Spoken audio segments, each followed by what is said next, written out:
Boa noite, meus irmãos e minhas irmãs, graça e paz. Hoje nós estaremos iniciando um novo módulo, módulo dos profetas.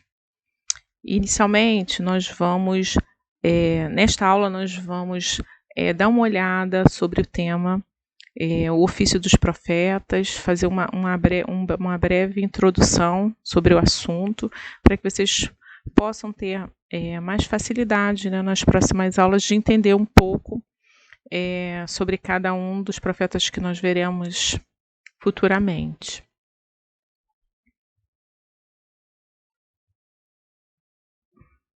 Sobre os profetas. Quem eram os profetas, né? Como os profetas eram usados? Qual o papel, qual o ofício dos profetas? O profeta era, então, alguém que falava da parte de Deus, inspirado e orientado por ele. As expressões "assim diz o Senhor" e veio a minha palavra do Senhor dizendo, caracterizavam a palavra inspirada e infalível dos profetas, que deveriam ser recebida pelo povo de Deus como a sua palavra. Então, o que nós vemos, meus irmãos? Que o profeta era aquele que falava da parte de Deus. Nós vamos ver, né, que eles eram um porta-voz de Deus, aqueles que falavam pelo Senhor, através do Senhor. E como esse ministério ele se iniciou? Nós vemos na Bíblia a figura do profeta presente desde a época patriarcal. O primeiro profeta nomeado na Bíblia foi Abraão. Naquele contexto em que o Senhor fala a Abimeleque, dizendo assim: agora devolva a mulher ao marido dela. Ele é profeta e orará em seu favor, assim como para que você não morra. Mas se não a devolver, esteja certo de que você e todos os seus morrerão. Isso está em Gênesis capítulo 20, versículo 7. A gente não sabe exatamente qual era a função neste período, né? Provavelmente era um papel na intercessão. Moisés inicia esse ofício profético, de fato, né? Quem inicia em Israel é a partir de Moisés. Quando entrava na tenda do encontro para falar com o Senhor, Moisés ouvia a voz que lhe falavam por meio de 2 querubins, de cima da tampa da arca da aliança. E era assim que o Senhor falava com ele. Números 7, versículo 89. E em Israel nunca mais se levantou profeta como Moisés, a quem o Senhor conhecia face a face. Deuteronômio 34, 10. Mais à frente nós vamos ver como essa função era exercida nesse período, né? Mas a gente vê também aquele episódio em que os 70 homens são levantados pelo Senhor para ajudar Moisés, e quando a nuvem, né, o Espírito do Senhor se manifesta, aqueles homens começam a profetizar. E havia mulheres nesse papel, né, nesse ofício. Nós encontramos 2 mulheres na Bíblia que, de fato, são consideradas profetisas, né? Uda, lá em 2 Reis 22, 14, no reinado de Josias. Josias, quando encontra o livro, né, que ele pretende fazer toda aquela reforma religiosa, ele chama os sacerdotes e pede para que fosse revelado, fosse interpretada aquela palavra, e os sacerdotes buscam Uda, uma mulher considerada profetisa, e ela profetiza contra Judá nesse episódio. Nós vemos também, né, a mais conhecida de todas, Débora, lá em Juízes 4:4. E há também algumas mulheres que receberam o título de profetisa, mas não necessariamente encontramos nenhum episódio na palavra de Deus dizendo que elas tenham profetizado, que foi Miriam naquele contexto de que quando eles atravessam o mar e que eles fazem toda aquela, né, celebração, e Miriam vai à frente das mulheres, e Miriam é mencionada como Miriam a profetisa, irmã de Arão. E a esposa de Isaías, que em nenhum momento se fala no seu nome, mas que ela é mencionada como a profetisa. Então, não que essas mulheres tenham exercido, porque em nenhum momento a Bíblia fala sobre o exercício, né, de profeta, mas são mencionadas como profetas. E eu li também num texto em que esses acréscimos foram feitos em alguns textos depois. Eu não sei, de fato, foi só um comentário que eu li em um livro sobre isso. E quem é o profeta? O profeta é aquele que fala em lugar de outro. Ele é o proclamador dos oráculos de Deus. Ele também é chamado de vidente, de sentinela ou atalaia. Nós vemos, né, essa nomeação lá no livro de Ezequiel, né, como atalaia. E Nabi, aquele que fala, porta-voz, profeta. Boca de Deus. Há muitas palavras para profeta no Velho Testamento. A mais usada é Nabi. Ela expressa a ideia de que alguém que fala por outro como boca de Deus. E ele falará por ti ao povo. E ele te será por boca e tu lhe será por Deus. O profeta é boca de Deus. Então disse o Senhor a Moisés: vê que te constitui por Deus sobre Faraó, e Arão, teu irmão, será o teu profeta. Então,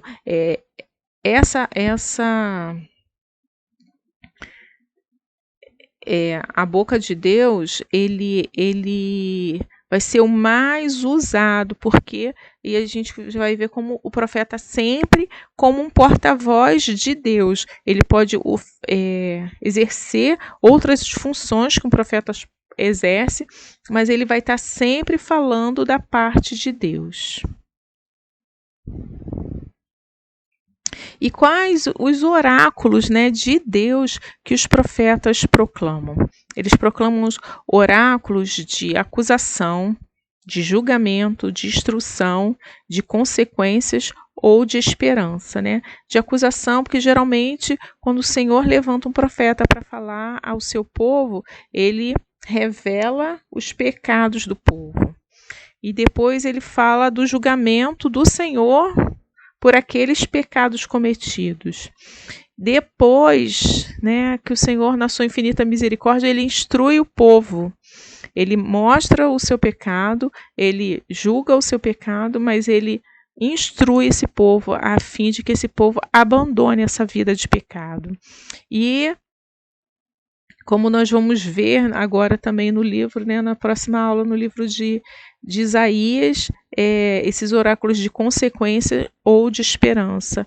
Que nós vamos, o livro de Isaías, ele é dividido, né, em duas etapas. E primeiro uma etapa de acusação, de julgamento, e a segunda a gente vai vendo o quê? As mensagens de esperança, né, do Senhor, porque o Senhor, ele não só julga, ele não só acusa, mas ele tem o convite, né, o convite da graça. A gente vai ver também aqui nos livros do profeta, o Senhor chamando ao arrependimento, o Senhor instruindo o seu povo, né. Os objetivos, né, do profeta. Por que o Senhor levantou esses profetas? Para restaurar o monoteísmo hebreu. Nós sabemos que esse povo, ele vivia numa sociedade, né, ao redor dele, de povos politeístas, povos que adoravam outros deuses, que faziam coisas que eram terríveis perante o Senhor, né? Então, era trazer aquele povo a memória dele, que deveriam adorar ao único Deus. Combater a idolatria, né? Como nós vemos até hoje também. Da mesma forma como o Senhor hoje tem que trazer a memória ao povo dele, que ele é o único Deus, que ele é o único suficiente Salvador. Nós temos que levanta, né, profeta, que hoje são os pastores, os pregadores da palavra de Deus, e combater a idolatria. E o profeta também denuncia, né, as injustiças sociais, porque nenhuma injustiça fica encoberta aos olhos de Deus. Deus ele está atento a todas elas. Nenhuma delas fica indiferente aos olhos do Senhor, ainda que pareça. De proclamar o dia do Senhor, né, de trazer ao povo aquilo que adoração ao Senhor, e reacender a esperança messiânica. Nós vamos ver que todos esses profetas, eles falam do Messias, eles anunciam a vinda do Messias, né, que infelizmente Israel está esperando até hoje. Quem poderia ser profeta? Qualquer pessoa, desde que tivesse uma chamada divina específica. Notamos que a iniciativa da chamada para o ofício do profeta vinha do Senhor. Porque os sacerdotes, eles vinham de uma linha o quê? Uma linha hereditária, né? Os filhos de Arão. E agora, os profetas, por ser um papel, né, exercer um papel tão árduo, porque nós vemos assim, quando os sacerdotes foram levantados pelo Senhor, Deus apresentou a eles as suas funções, os seus deveres, mas também os seus direitos. E já os profetas, eles exercem funções assim muito árduas, né, de você falar aquilo que o povo não quer ouvir. Então, precisa ser alguém realmente chamado de Deus. E a gente vai ver a história de cada uma, como cada um sofreu coisas horrorosas por amor a Deus, por ouvir a voz do Senhor. E hoje nós estamos sendo alimentados por essas palavras que foram escritas por esses homens que se doaram para o Senhor, né? Ouviram o chamado e obedeceram esse chamado. Então, podia ser independente de classe social, independente de qualquer pessoa, o Senhor chama no devido tempo e na forma como Ele quer. Nós vemos, né, Moisés, Isaías, Jeremias, Ezequiel, Oséias, Amós e tantos outros. O tríplice propósito de um profeta. O profeta ele é chamado para edificar o povo de Deus, para exortar e para consolação, né, como nós vimos já anteriormente. O ministério dos profetas tende a aumentar nos tempos de crise, nas crises religiosas, nas crises políticas e nas crises de identidade. Olha só que coisa boa ser profeta, meus irmãos. Nas crises aumenta, né? O ministério tende a aumentar nesses tempos. Então, eram momentos difíceis e o Senhor levantava esses homens e essas mulheres para trazer uma palavra de exortação, de edificação e de consolo também ao povo. E essas crises religiosas eram quando aumentavam esses cultos, né, aos deuses pagãos. Nas crises políticas, quando havia invasões inimigas ou ameaça, né, de invasões. Nas crises de identidade, na comunidade pós-exílica, e não somente na pós-exílica, mas na comunidade, né, que esteve no exílio, né? Então, aquela que esteve no exílio, aquela que retornou para Israel, foram um povo que sofreu crise de identidades profundas. E nós vamos ver também alguns períodos, né? Alguns períodos de como e quando foi exercido esse tipo de ofício profético. Nós vemos isso no período pré-monárquico. E nesse período, o que acontecia? Geralmente, o profeta ele era um líder. E essa mensagem do Senhor, da parte do Senhor, era direcionada a quem? Ao povo. E que tipo de mensagem era essa? Uma mensagem de orientação nacional, de manutenção da justiça, supervisão espiritual. Nós vemos esse exemplo como Moisés, Débora e Samuel, que participou da transição desse período para o próximo período. Então a gente vai ver sempre o profeta como o quê? Porta-voz, aquele que fala da parte de Deus. A gente vai ver sempre esse papel como porta-voz, mas com outras funções. Nesse caso aqui, nesse período, geralmente o Senhor levantava o profeta como um líder do povo, né? O período pré-clássico, que nós vemos o profeta como porta-voz, mais uma vez, mas também como conselheiro. Geralmente, nesse período, essa mensagem era direcionada ao rei ou à corte. Era uma mensagem, que tipo de mensagem, né? De pronunciamento de repreensão ou bênção, ou conselho militar, né? Nós víamos que os reis, quando iam à guerra, eles buscavam esse conselho da parte do Senhor, eu devo ir, não devo ir, e alguns pronunciamentos de repreensão, como no caso de Natã com Davi, e de bênção também, né? Então, nós vemos nomes como Natã, Elias, Eliseu e Micaías durante este período.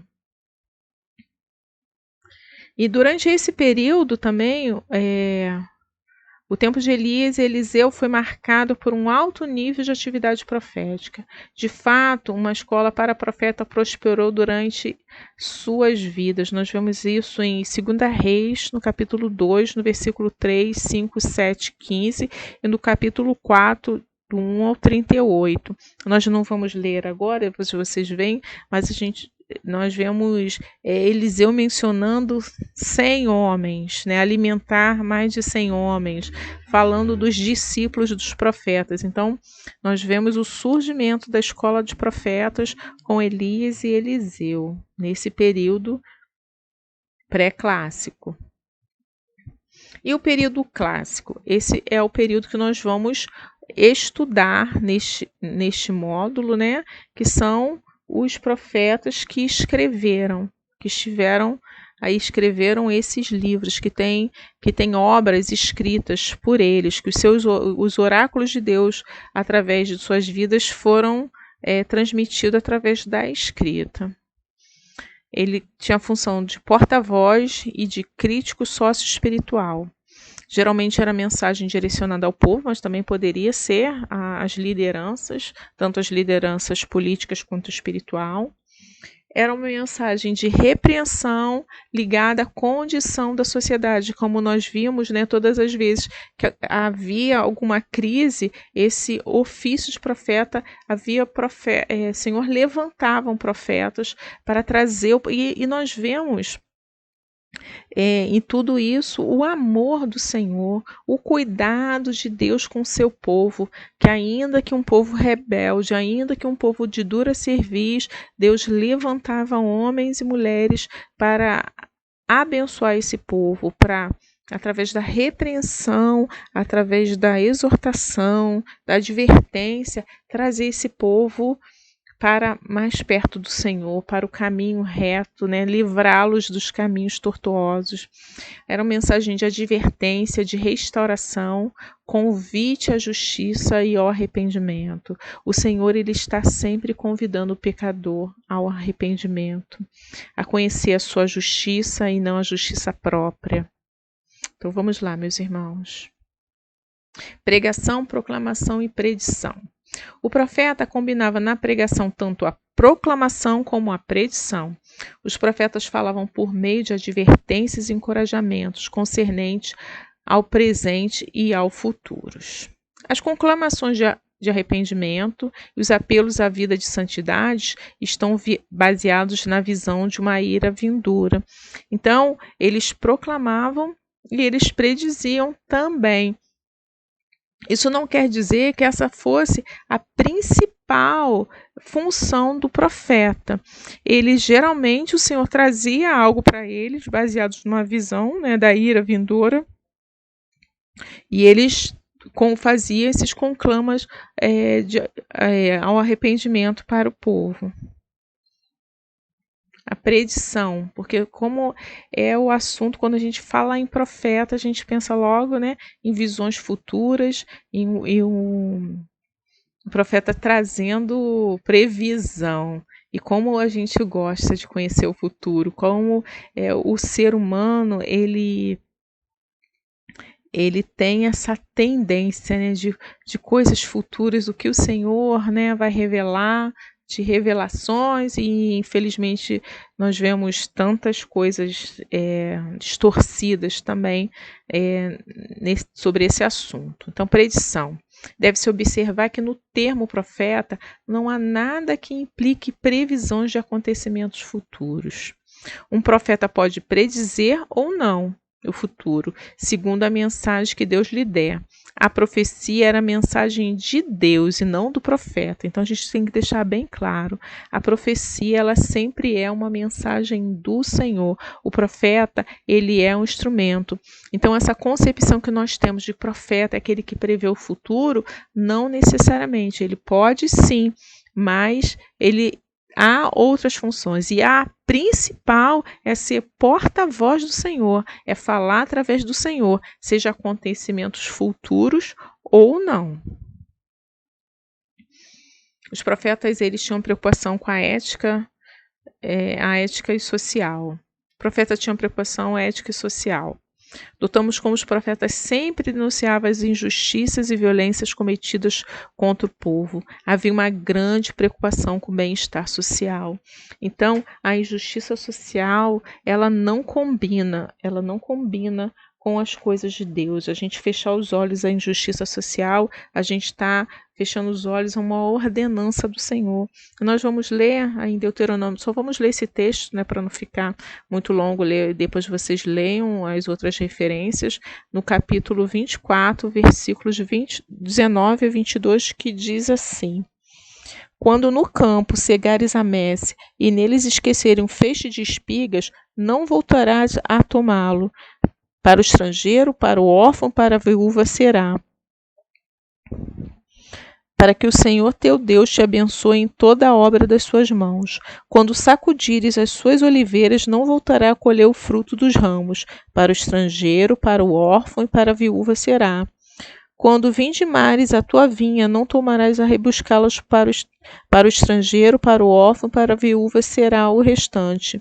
Lembrar-te-ás de que foste escravos na terra do Egito, pelo que te ordeno que faça isso. Então o Senhor revela essa preocupação através da vida dos profetas. O Senhor, ele não está indiferente quando o rico oprime o pobre, quando há injustiças, quando o direito do órfão e da viúva são retirados. O Senhor, ele não está indiferente a isso, e por isso ele levantava esses homens a fim de que houvesse um arrependimento sobre essas ações, né? Mas também existiam e ainda existem os falsos profetas, que nem todos que afirmam falar em nome de Deus era reconhecido no Antigo Testamento como profetas legítimos. Pessoas davam recado que de maneira nenhuma refletiam a vontade de Deus ou a palavra de Deus. Então, da mesma forma como nós vimos, tudo é tão atual, a Bíblia é tão atual, e nós vemos lá no livro do Jeremias, quando Jeremias está anunciando a queda de Jerusalém, anunciando que viria a Babilônia, havia aqueles profetas que diziam exatamente o contrário. E por isso que a função do profeta é uma função muito árdua, porque as pessoas, nós queremos ouvir aquilo que agrada aos nossos ouvidos, aquilo que agrada aos nossos corações. E muitas vezes a mensagem do profeta não é esse tipo de mensagem. Então, por que o povo acreditava nos falsos profetas e por que o povo continua ouvindo, seguindo falsos profetas? Porque na verdade eles estão interessados em ouvir aquilo que lhes agrada e não a palavra de Deus. Então a gente fica como ensinamento para nós, tá bom, meus irmãos? e como Israel tratou os profetas de Deus. Jesus relata: Jerusalém, Jerusalém, que mata os seus profetas e apedreja os que te foram enviados. Mateus 23, no versículo 37. Estevão, em seu discurso, diz: qual dos profetas vossos pais não perseguiram? Atos 7, versículo 52. Agora nós vamos ver como são divididos os livros proféticos. Os profetas maiores, que é o livro do profeta Isaías, Jeremias, o livro de Lamentações, Ezequiel e Daniel. E por que profetas maiores? Não quer dizer que eles tenham uma importância maior ou menor e que os profetas dos livros menores são mais ou menos importantes.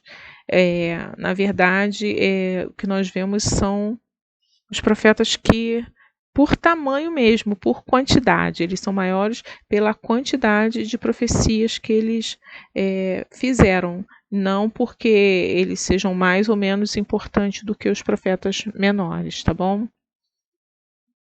Os profetas menores, livro de Oséias, Joel, Amós, Obadias, Jonas, Miqueias, Naum, Abacuque, Sofonias, Ageu, Zacarias, Malaquias.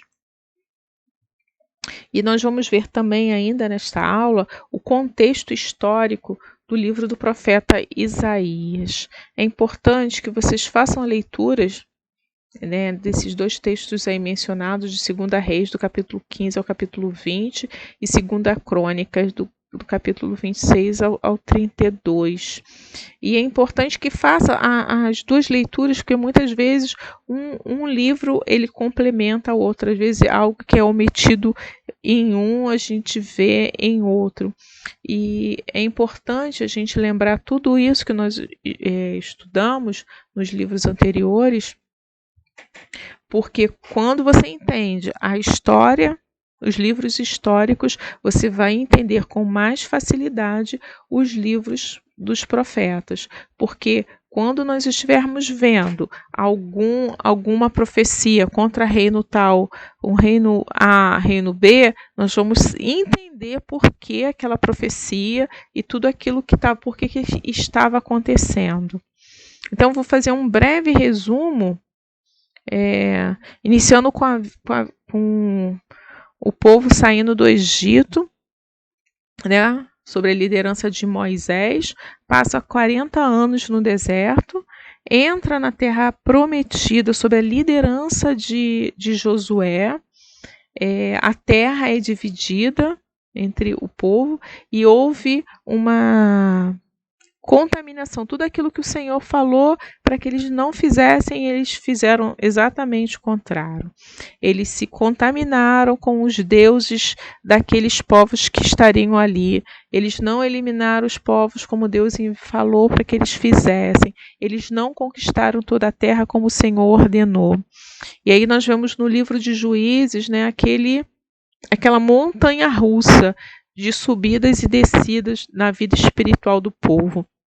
E nesse período, é bom lembrar que eles ainda viviam em um regime tribal, ainda não existia aquele sentimento de nação e nem a nação estava unida. E no final da sua vida, na vida de Samuel, né, nós vamos ver o profeta Samuel neste período, e o povo pede ao Senhor que seja levantado um rei, assim como os outros povos tinham. Então o Senhor permite, né, que um rei seja levantado, e nós vemos o primeiro rei de Israel, Saul, que governa por 40 anos, mas ainda Israel ainda não tinha aquele total sentimento de nação. O povo ainda não estava assim totalmente unido. E quando Davi assume o poder, ele faz esse papel com destreza, ele aproxima o povo, faz com que Israel seja reconhecido internacionalmente, avança na conquista das terras. Durante o reinado de Davi, que Jerusalém é conquistada, que desde lá da época dos juízes deveria ter sido feito e não fez. Davi conquista Jerusalém e quando Salomão assume o reinado, após a morte de Davi, a gente vê que é considerada a era de ouro de Israel, porque ele Samuel aumenta, né? Ele faz mais conquistas territoriais, mas também com essas conquistas, Salomão ele faz alguns casamentos políticos. E esses casamentos com essas mulheres que não eram mulheres que conheciam o Senhor, trouxe uma influência terrível na vida de Salomão. Salomão ele apostata da sua fé, e a partir daí o Senhor se entristece com essas atitudes de Salomão, e as consequências disso será, após a morte de Salomão, a divisão do reino. Quando Salomão morre, a monarquia é dividida, conhecida como a monarquia dividida, o povo se divide. Reino do Norte, nós vemos com 10 tribos, a capital Samaria, e sua queda em 722. E vemos o Reino do Sul, que ficou com 2 tribos, né? Judá e Benjamim, como capital Jerusalém. E nisso, porque na verdade a queda não é em 605, e 605 começa o avanço da Babilônia, a um grupo levado cativeiro, mas ainda não é a conquista e a queda de Jerusalém, que isso vai acontecer só em 586, perdão. Então, nós vemos aqui que Jeroboão, que assume o poder no Reino do Norte, ele, para que o povo não vá a Jerusalém cultuar o Senhor e termine abandonando, né, o Reino do Norte, o que ele faz? Ele constrói 2 centros religiosos, um em Betel, outro em Dan. E Jerusalém, ela não é só a capital política, ela também é o centro religioso do povo do Sul, né? Era de todo o povo e depois passa a ser só do Reino do Sul. E quem era o império dominante no período do profeta Isaías? Isaías foi profeta num período importante na história de Israel e Judá. Os 2 reinos tinham experimentado no século anterior muito poder e prosperidade. Nós vemos que tanto sobre o reinado de Uzias no Reino do Sul, como de Jeroboão no Reino do Norte, Jeroboão II no Reino do Norte, houve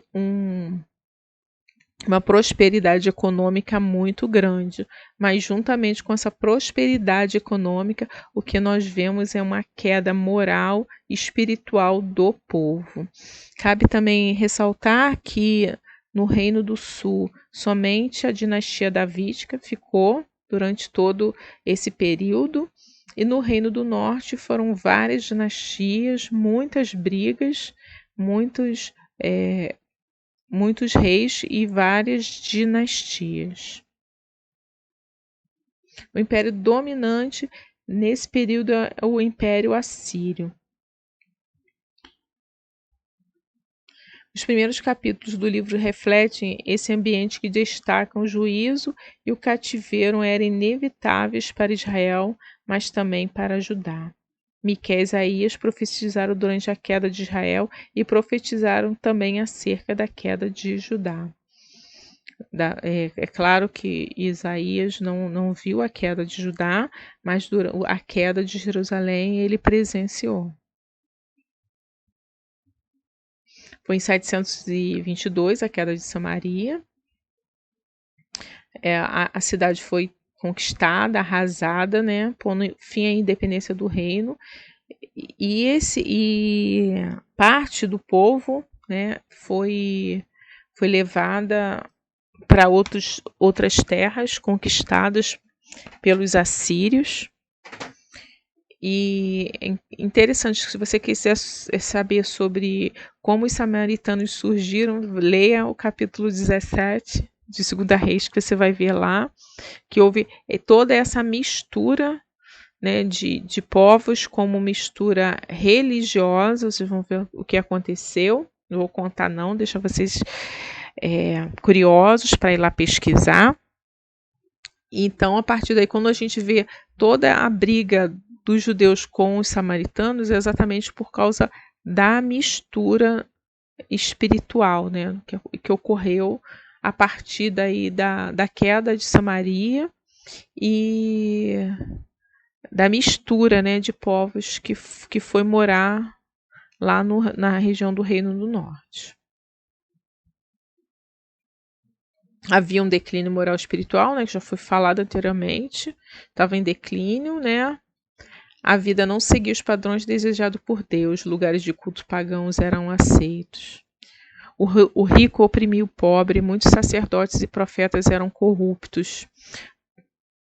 A aliança entre Deus e o povo estava quebrada. A gente vai vendo tantas coisas que parece que nós estamos vendo nos nossos dias, né? Um declínio moral, um declínio espiritual, tantas coisas sendo aceitas no culto que não são bíblicas.